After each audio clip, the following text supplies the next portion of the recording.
Sir, जब कोई हमारे साथ कुछ गलत करता है या कोई गलत व्यवहार करता है, तो हमारे मन में दुश्मनी और नाराजगी होती है। अरे, हमें मुकदमा दायर करना चाहिए। नहीं, एक मामूली अर्थ में, अगर वे हमारे साथ दुर्व्यवहार या गलत करते हैं, तो कभी-कभी हमारे मन में उनके लिए नाराजगी या दुश्मनी होती है, और कभी-कभी हम उन्हें माफ करके बात वहीं छोड़ देते हैं।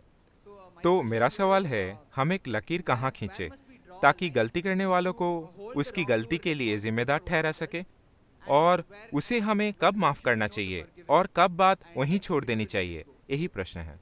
देखिए, बात दूसरे इंसान की नहीं है। आपको दो में से एक चुनना है। अगर आप चुन सकते, अभी आप सभी को चुनना हो If you are given a choice, कि आप या तो खुशी और आनंद से या फिर दुख, गुस्से, तनाव और नाराजगी में जी सकते हैं, आपका स्वाभाविक चुनाव क्या होगा? आप चुन लीजिए, मैं आशीर्वाद देने वाला हूं। what is your natural choice? आनंद, है ना? क्योंकि हर इंसान अपने लिए सबसे ऊंचा सुख तलाश रहा है। आप इसे खुशी या आनंद कह सकते हैं, ये बस शब्द हैं। मुख्य रूप से हम अपने लिए सबसे ऊंचा सुख चाहते हैं। अगर आपका शरीर अच्छा महसूस करता है तो इसे सेहत कहते हैं। अगर वो बहुत बहुत अच्छा महसूस करता है तो उसे सुख कहते हैं। अगर आपका मन सुखद हो जाए तो इसे शांति कहते हैं। अगर वो बहुत सुखद हो जाता है तो उसे खुशी कहते हैं। अगर आपकी भावनाएं मधुर हो जाएं तो इसे प्यार कहते हैं। अगर वो बहुत मधुर हो जाएं तो इसे करुणा कहते हैं।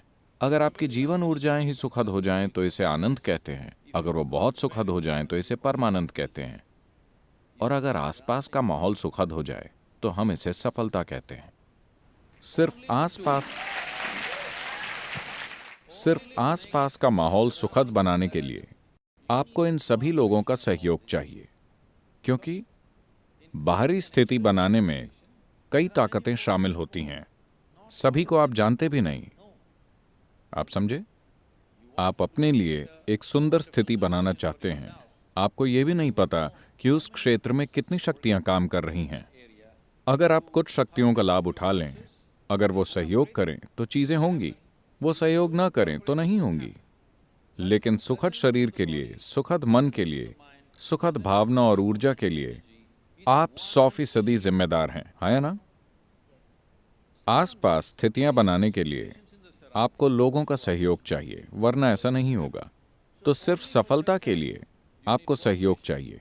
खुद को सुखद रखना 100% आप पर है। तो फिलहाल आप अच्छे से जानते हैं कि आप शांति चाहते हैं, लेकिन कोई कुछ कर रहा है। वो क्या कर रहे हैं? वही जो उन्हें सबसे अच्छे से आता है। आपको गाली दे रहे हैं। क्यों दे रहे हैं? क्योंकि वो वही जानते हैं, है ना? वो जीवन को उतना ही जानते हैं, इसीलिए वो ऐसा कर रहे हैं। अगर आप नाराज हो जाएं और सोचें कि उन्हें कुछ होगा, देखिए, ये चीजें, गुस्सा, नाराजगी और घृणा, ये सभी वो जहर हैं जो आप पीते हैं और किसी और के मरने की उम्मीद करते हैं। नहीं, जीवन ऐसे नहीं चलता। आप जहर पिएंगे तो आप मरेंगे। जीवन बिल्कुल न्यायपूर्ण है। आप जहर पिएंगे तो आप मरेंगे, पूरा न्याय है कि नहीं? मैं जहर पीऊं, आप मर जाएं, क्या ये इंसाफ है? तो जो लोग गुस्से, नाराजगी और घृणा में हैं, वो यही कर रहे हैं। वो जहर पी रहे हैं। जहर शब्द का प्रयोग मैं नैतिकता के अर्थ में नहीं कर रहा।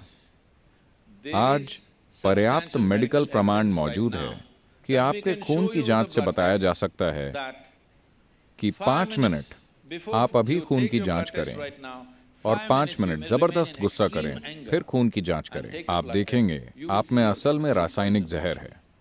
तो आप असल में जहर पी रहे हैं। आपको लग रहा है नुकसान उन्हें होगा। नहीं, इससे सिर्फ आपको नुकसान होगा। तो मुझे ये समझदारी नहीं लगती। बात बस इतनी है। प्रश्न नैतिकता का नहीं है कि गुस्सा होना चाहिए या नहीं। अगर आप खुद को अस्त व्यस्त करना चाहते हैं तो मर्जी आपकी है।